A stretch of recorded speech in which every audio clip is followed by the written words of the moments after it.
Hi there, Dan Martell here, serial entrepreneur, investor, and creator of SaaS Academy. In this episode, I'm going to share with you the 5 strategies to shorten your enterprise sales cycle so that you can get rid of the companies that are just trying to waste your time and find the ready to buy buyers and do it in a way where you can actually get a deal done in the next 2 to 3 months, not 16 months. And be sure to stay to the end where I'm going to actually share with you my stage sheets. This is the worksheet that I use with my coaching clients to identify the 7 specific stages that every sales process should follow, the percent win rates by stage to stage, and even ways that you can audit your own sales process to increase your velocity. Let's kick into it.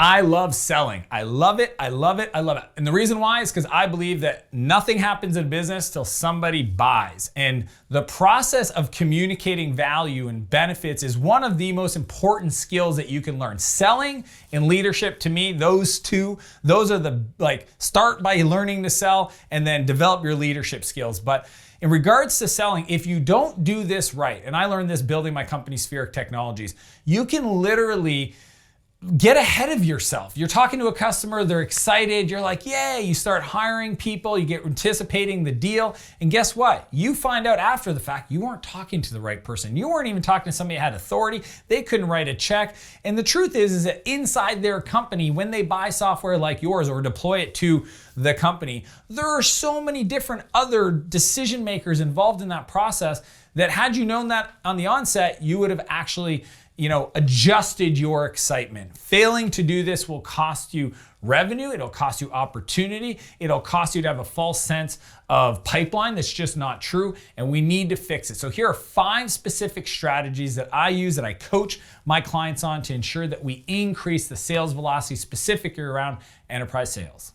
Number 1, Audit 3VC. Now, I first heard this term from my buddy Jason. He runs an incredible agency helping companies increase their revenue called Go Nimbly.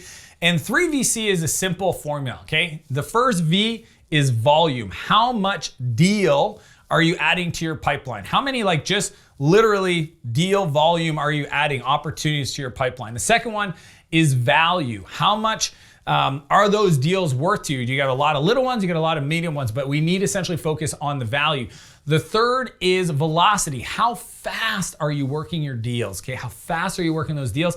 And then the C is for conversion. What is the steps involved to closing a deal, and what are the percents across each one of those stages to increase your velocity? That is the 3VC. Most people that say, I have long sales cycles, people aren't buying, I don't know how to increase the velocity.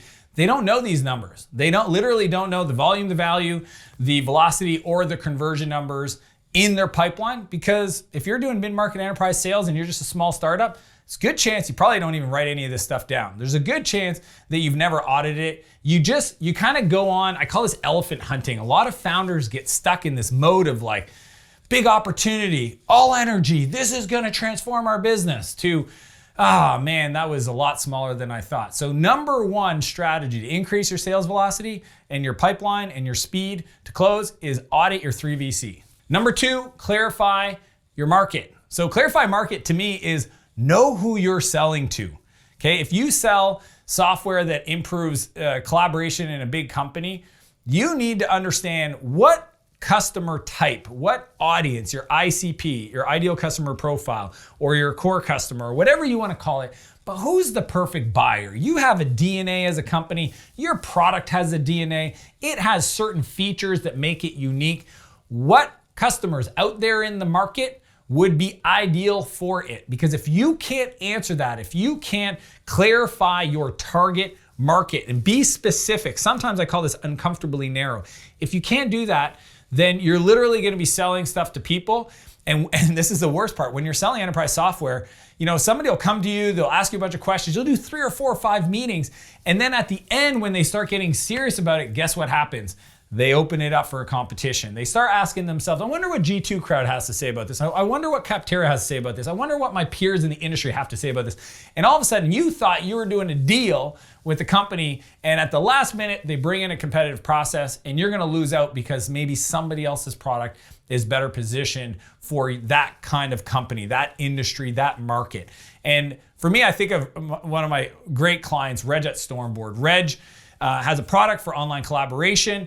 And one of the things he discovered that changed the game for it, literally got win rates to 30, 40, 50%, was understanding for Stormboard, his perfect fit customer was a mid-market to enterprise company that was using agile development with a distributed team. If those three things were true, then he had the best product in the market for them. And all of a sudden now, all the marketing got better, the campaigns got better, the sales process got better, because why? You can customize your deck. You can talk about, agile development and how to use their product to streamline the process. It doesn't mean that you don't create a broader horizontal collaboration software. It means from a positioning point of view, especially for enterprise sales, that your campaigns are targeted towards that. So there's a difference what you put on the website, your marketing site, and what you use for your marketing campaigns, for your outbound, for your sales process. And that's what's being missed sometimes. So be sure to verify your market. Number 3, map the process. This is really simple. Go to a whiteboard. Write down all the different stages, steps that's involved in your current process. Everything from a request comes in from your website or an outbound replies to you and shows some level of interest. That might be step 1. And go through. What happens after that? Do we get on a discovery call? Then what do we do? Do we talk about doing a product demo? Then what do we do? Do we do a POC? What do we do after that? Do we do a proposal? Do we do whatever? Like, map it out as it is today. Because until you can take it from your mind, put it out in front of you, look at it with your team members and say, okay, this is the 9 to 15 steps that's going on right now. How do we compress steps? How do we reduce the friction to go from step 1 to step 2? We've got a proposal. Who writes the proposal? Is there a template? Is there a structure? If there isn't, can we create one? How does the discovery call go? What is the purpose of our discovery call? Is it serving the need of the sales process? No. What questions should we change? What should we stop asking? And on and on and on and on. If you don't map the process and you're trying to increase the sales cycle and the speed, it's like you're trying to push on a wet noodle, You're trying to move a wet noodle forward and it's not doing anything, because to me, the process is where the opportunity lies. It's where each stage has friction, has outcomes desired, has principles. Like, what are we doing at the proposal stage? Should we just send the proposal to the customer? No, you should schedule a call to review the proposal with the customer. Little things like that. You may not have this experience, that's fine. Map it out, bring somebody in, get a mentor, ask your team, trust me. Go play secret shopper amongst top competitors, see how they do it. Be inspired. I call this R&D. Rob and duplicate. Figure out what's working in the market and adopt it if you don't know any better. But mapping out the process is key. Number 4, install automation. Now, I love this. Automation, to me, the way I think about marketing and sales is, we need to take care of the market till they're ready to buy. We need to use automation so that we can support the process, so that every interaction with the customer is consistent. It's sharing the same message. It's positioning the product. Some people are like, I run a complicated sales process. I don't care. You can absolutely automate certain stages. For me, if you just think the 3 simple stages, is there the get them, so somebody fills out a form, how do I get them to book a demo? Or in your world, it's probably a demo. So how do I get them to book a demo? How do I get them to show up for a demo? And then after they show up for a demo, how do I follow up to move things to the next stage? If you just broke down those 3 stages, got an email, need to get them on a demo, got a demo, get them to show up, they showed up, but I need them to take the next stage, and you just write 2 or 3 emails at each one, and even text messages. The level of automation sophistication you can do today with like a Zapier, Zap, or some off-the-shelf $15 a month subscription software, it's mind-blowing how cool and automated you can do it. Not to take the personality out of it. You can personalize every one of these things. Also ask yourself, in all these messages, the automation, are you promoting the value? I see a lot of people that have like demo request form, and it's all about like, get on a demo with one of our sales reps. I don't want to be sold, and I don't need a demo. But if you said, hey, get on a strategy session and we're going to do a customized presentation of our product with a product specialist, I'm more interested. Why? Because I just changed the whole positioning to be valuable for the person, valuable for them, not about me, make it about them. Just think about this. If you're doing SMS notifications, I just want you to know I'm dropping some serious value in this episode. So I want you to take notes. If you're doing SMS notifications, are they selling the benefit of showing up for the demo? Okay. If you're just saying, hey, confirming our call is tomorrow at 1 p.m., man, you're dropping the ball. What are the value drivers? Why should they show up for the call? Are you going to teach them about the industry? Are you going to give them access to an exclusive resource? Are you going to audit their situation and give them 3 key things they're going to learn to take away to improve their situation? Like, there's so much low-hanging fruit around automation.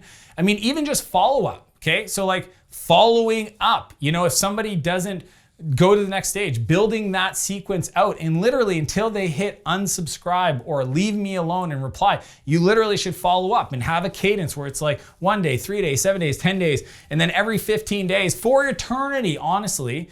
As long as it's value driven, as long as it comes from a place of service, then I think it's game on. Installing automation could be a game changer to increasing the velocity of your current sales process. Number 5, advance the sale. So there's a few like non-negotiables, okay? When I work with sales teams, okay, I coach a lot of incredible SaaS founders, and sometimes they'll bring me in, they'll hire me to do a training for their sales team. The first one is BAM FAM, book a meeting from a meeting. It is irresponsible and absolutely a cardinal sin if you're on the call with a potential buyer and they want to review things for you not to schedule that next call in your calendar. You can say, hey, how much time is it going to take you to review it? They say 10 days, perfect. Let's schedule a time in 10 days from now, 2 p.m. work for you? Yes, perfect. Here's what we're going to do on that call. And you make it valuable for them. Why? Because they need to want to get back on that call. And hey, by the way, when you get on that call, I'm actually going to do some research. I'm going to tell you who are the 5 companies in your industry that are crushing it around this problem that you're trying to solve right now. So even if you don't move forward with us, I want to give you that as a gift. So will you show up? Yeah, absolutely. And will you make a commitment to me that if something should come up, that you just let me know prior so that I can open up that spot and make it available to somebody else that's looking to get into my calendar? Can you make that commitment? Yeah, for sure. I can do that. Perfect. They have a verbal commitment.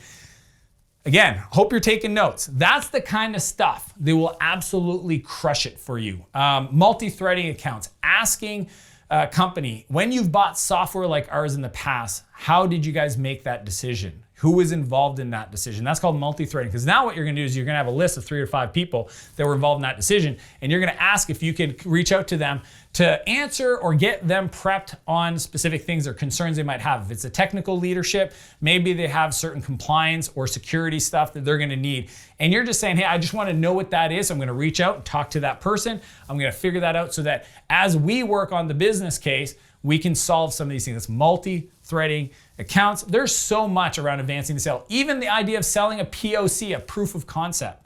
So proof of concept is the simple idea that I don't need to have you deploy my software to everybody in your organization. I just want you to identify what team that if we could make it absolutely rock and work for them, that would be a great case study and example that you could use it to sell it to the rest of the business. Okay, we just need 5 or 12 people that are perfect. Okay, and we're gonna and it's a paid POC. That's why to me, sales cycles that last 16 months is because you're trying to boil the ocean. Okay, and it's possible, but then you got into budget constraints and timelines and all that stuff. Literally ask yourself, okay, what can they spend? 10 grand, 15 grand, 25 grand? Get a POC sold, get it deployed, ask them who's involved, run the process, manage it with your customer success team. Get the case study, ask them what does success look like, and if we achieve that, then what would be the next day? Well, if we can do that in this quarter, then boom, Q3, we should probably get this approved. Great, let's move that deal forward. That's what I'm talking about. Always advance the sale by figuring out what's the next stage, getting the commitment on the call now so that nobody feels like there's follow-up that's outstanding and we get the commitment earlier on. So quick recap of strategies to shorten your sales cycle. Number 1, audit your 3VC. Number 2, clarify your market. Number 3, map the process. Number 4, install automation. Number 5, my favorite, advance the sale. So as I mentioned at the beginning of this episode, I want to share with you literally the most powerful worksheet you can download. Just click the link below to download it. I'm going to show you the different stages of the sale. I'm going to show you how to audit your sales process using the 3VC framework and identify the opportunities that you can literally put into your business today to shorten your sales cycle. So click the link below to download your copy. If you like this episode, be sure to hit the subscribe button, like it, share it with somebody that you love. And as per usual, I want to challenge you to live a bigger life and a bigger business, and I'll see you next Monday. Shorten your sales cycle. Fasten. Fasten. I'm going to teach you how to fasten down your seatbelt.